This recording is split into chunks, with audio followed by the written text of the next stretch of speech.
Hello and welcome to day 25 in Donald Trump, you are fired. Protest campaign. I thought I'd do a informal one here midweek because I am exhausted and pardon me. I got yawny like right as I was about to start this, just so I don't have to roll with it. I got a lot of work and I'm not getting it done. I'm spending a lot of time on this, but like I said last night, I really care, guys. And it's impressive how bad it's getting, but I always try to look for silver linings and things like that. And where is the hope? So let's start with the bad. This poor fool, Donald John Trump, after promising he would be the president to end wars and there will be no wars started today, they're escalating it. It's like a sickening feeling to think that like a new axis of evil is forming in the world right in front of our eyes. And I mean, it might look to you like I'm just over here, just do, like this is like not bothering me, but it is bothering me. It is bothering me a lot. I just got one, where is it? Over here, ulcer in my lip, stress ulcer, healed. And then I bit my lip right here like 2 days ago. So that's not feeling great. And then now today I got another ulcer on this side of my tongue under, like not the tip, but like, it's like right here or something. Stress. And sleep is a little out of whack. That's why I'm really getting back on my rails, as I call it, my normal groove, gym, yoga, meditation. And I just see a picture of this guy, Trump, at Lindsey Graham's funeral. And he's just like, he's the leader of the country. He's sitting in the front seat, first pew. And it's interesting. I'm not here to toot my own horn. It's funny, somebody I know and see regularly compared me today to a historical figure from a long time ago, and it was something more important to say at the time, but I don't care about that. I don't care. I'm not interested. I really want to help. I want to be of service. I feel like I'm like some kind of an sounds silly, I guess, to say it that way, but I'm like some kind of like a good non-violent kind of weapon, like forged to help grow peace in the world. So I'm trying to do is what I've been trying to do my whole life, because my life has been very unpeaceful. There's a lot of tragedy in my life, early on especially, and I was a mess. When I was 15, this is day 25, so this is, I guess I don't mind you knowing, it's 25 years ago. I was such a basket case by the time I was 15 that my first nickname when I got to high school was Spaz Factor. So I am also feeling really angry. I am also really upset. They're escalating it now. And we're all sitting here like, what's it gonna take for this guy, for people to still support this guy who've like got their heads buried in the sand to some extent, to realize that he's not helping and he doesn't care about them. He cares about whatever his agenda is. This week, the greatest threat to our country is communism. Next week it's this, and this week it's this, and next week it's this. There's the reason why we have words like untethered. He's untethered. 1 week he feels this way about Russia. The other week, next week, he feels a different way. Now, but it is really interesting. As I was trying to say, I'm not trying to toot my own horn, but it's really interesting. I talked last night about, it's going to there's going to be more and more people coming out of this shadow soon. We should be gentle with them and receive them with grace. Back into the fold of sanity. I see these crazy things he posts, and it's only a little while later. It's only a few thousand likes, though.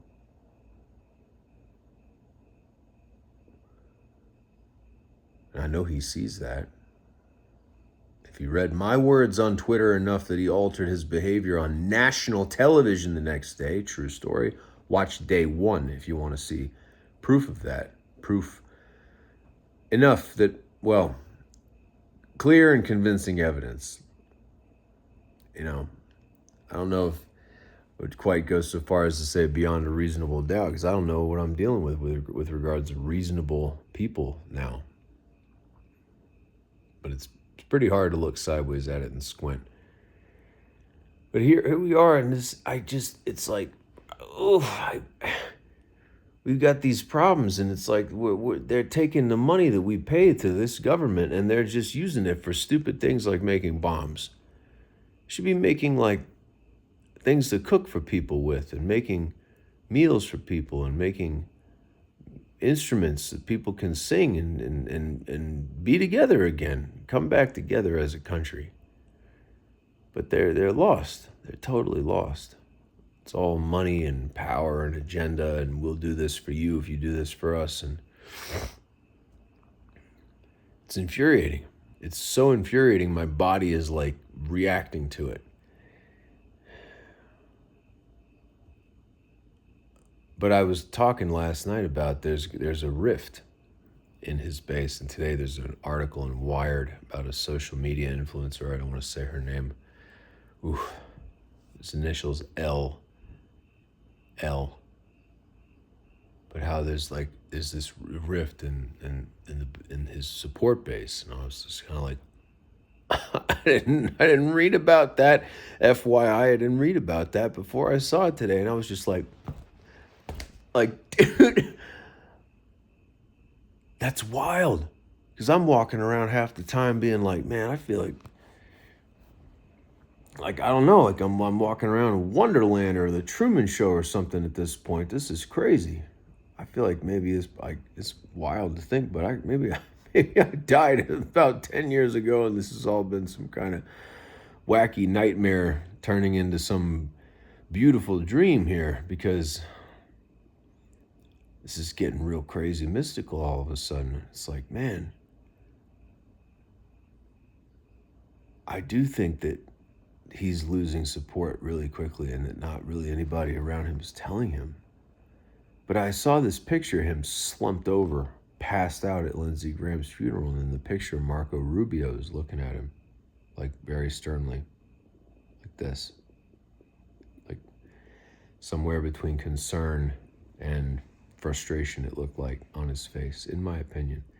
And there's J.D. Vance. Boy, I feel like he could do with a reminder of why he's been born with a spine, that man. And he's sitting there, and I'm looking at his tie, and I'm like thinking, hey, it's a little longer when you sit down, but that's pretty long, bro. And it's that cherry red color that Trump always wears. And I'm like, Trump's wearing some dark red tie. I'm like, huh. And it's really long, and I'm like, that's weird. He's like dressing like Trump now. Like, are you that much of a butt kisser that you got to dress like the guy? And then, guys, listen, if you want a little fashion lesson from someone who's worked at the world flagship store of a premier American fashion designer whose name is on everything, and the guy whose name is on everything, like literally like gave me the job and was complimenting my style, I do it pretty good when it comes to fashion. I've worked in New York and LA and high-end fashion, and I'm telling you right now, I know a thing or two about that. Your necktie, that is not, there's a range in which it's considered to be acceptable. It is okay for the tip of the tie to be at your belt buckle, but the point where it is the end of like the hat, the triangle part of the bottom of the tie, where it hits those side points, the fattest part of the tie. If that's below the top of your belt buckle, it's too long. Now, you do what feels right for you. I say that again. But really, it should be a little shorter than that. The tip of the tie should be no longer than right at where your pants start, your waistline, or if you wear your pants a little lower, wherever. Or it could be a little above that. Basically, the rule of thumb is the higher up it is, the more of kind of an old school, possibly even European style choice it is. European blazers, for instance, European cut blazers are not jackets like suit jackets, and sport coats are not cut as long. They're usually cut a little bit narrower, slimmer fitting, and they're a little bit shorter than American versions of them. But you shouldn't wear your tie that long. It looks stupid. Anyway, I am very upset. I never want to see any war. It bothers me a lot. But so let's talk about the good, because this is, it's already 11 minutes. I'm really inspired by young people. Talked to some young people today. They're also upset. And they know something is wrong. And some of them are courageous enough that they can talk about it and face it. Someone admitted to me that they were depressed, and I said, I'm sorry. I'm thinking about being born into a world like this. See, that's that compassion thing. Like, I really imagine being born into a world like this, and it's just like, not only are you getting who knows what you're exposed to when you're young and impressionable, and you're still even a minor, like on social media, and like, I can't even imagine all this horrible stuff, and you just like, and the world's literally on fire.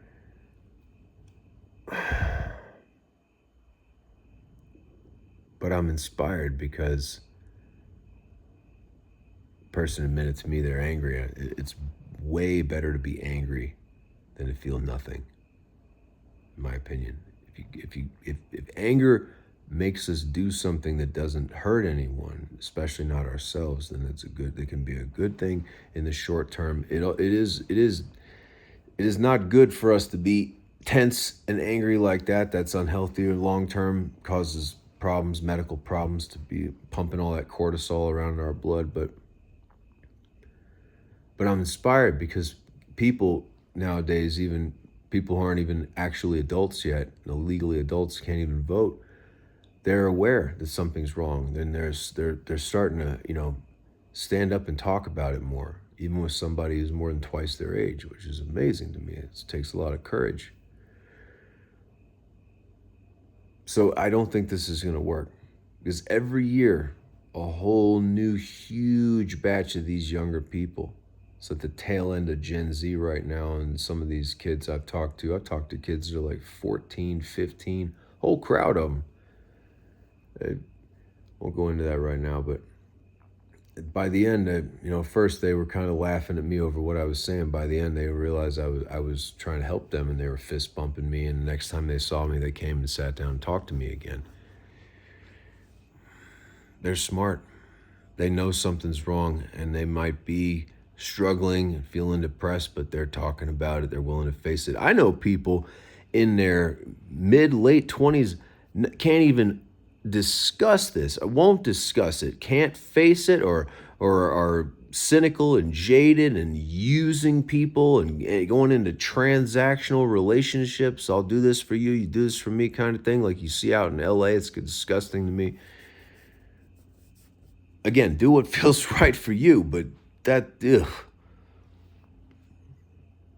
known people that, men are the worst. They've been hurt, and they stop growing there. But people younger, there's such a time of crisis that it's like necessity is the mother of invention. They're starting to have courage to talk about it. That gentleness thing helps, I get a little excited talking about this stuff. Obviously, I can just keep going and going and going. But this is good. It's okay. It's good. And these fools that are so out of touch like Trump, they don't have any idea what's about to happen. I told you this already several times. Neither did the Shah of Iran in 1979. He had no idea. A couple months from now, you're going to be gone, bro. You're going to be gone. I mean, out of the country, exiled, forced to flee. So yeah, I mean, I told you about what's going on in my mouth. I'm basically in constant pain the last few days, and it doesn't help to be talking this much. But we should take heart right now, because I told you, when we are not going to feel this shockwave right away. It's not a physical shockwave, but it is, interestingly enough, it does seem like something is starting to change, starting to shift. It's okay. It's going to be okay. All shall be well, and all manner of things shall be well, as T.S. Eliot put it. So breathe, guys. Breathe, breathe, breathe. Boy, yeah. Okay. I think that's enough for tonight. If you're facing this, may blessings rain down upon you. Even if you're not facing this, may blessings rain down upon you. But if you're hurting other people,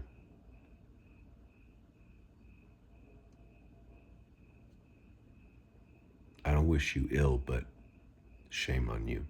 Or if you're hurting yourself, shame on you. What a beautiful body and mind you've been given, no matter how intelligent you think you are, your IQ, all that nonsense that's fundamentally divisive anyway. Could have been born a cockroach 1,000,000 times more before you got one of these things again. Something like this. So, I mean, that goes pretty deeply philosophical. See, I'm getting tired here. I gotta go. It's 17 minutes. Yeah, I'm super disgusted with this Congress and these peacocks that they've become, and how out of touch they are, how wealthy they are.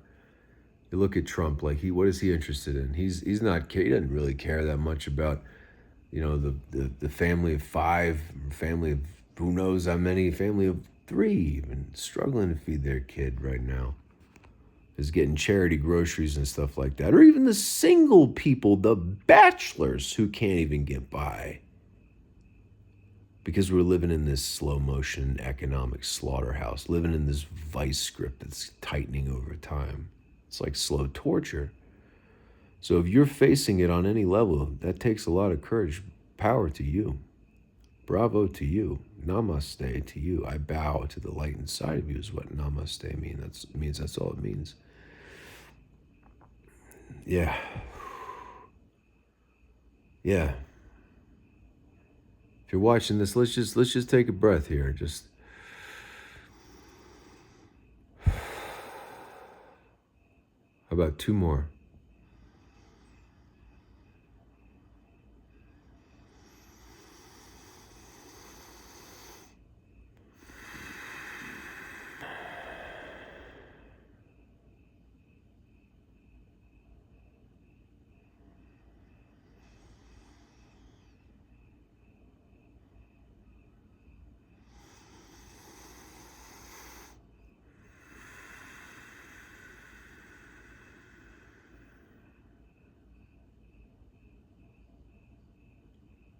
Feel a little bit better.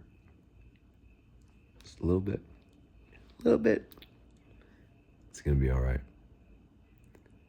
Peace and love, guys. We'll see you tomorrow for day 26. We're a quarter of the way done with this. Yeah. All right. We made it a quarter of the way. We're going to get there. We're going to keep doing it. Yeah. I think it's going okay so far. Got to retag all the old videos, but we'll get to that hopefully later. Got to rest now. Good night, 1,000 times good night. We'll see you tomorrow for day 26.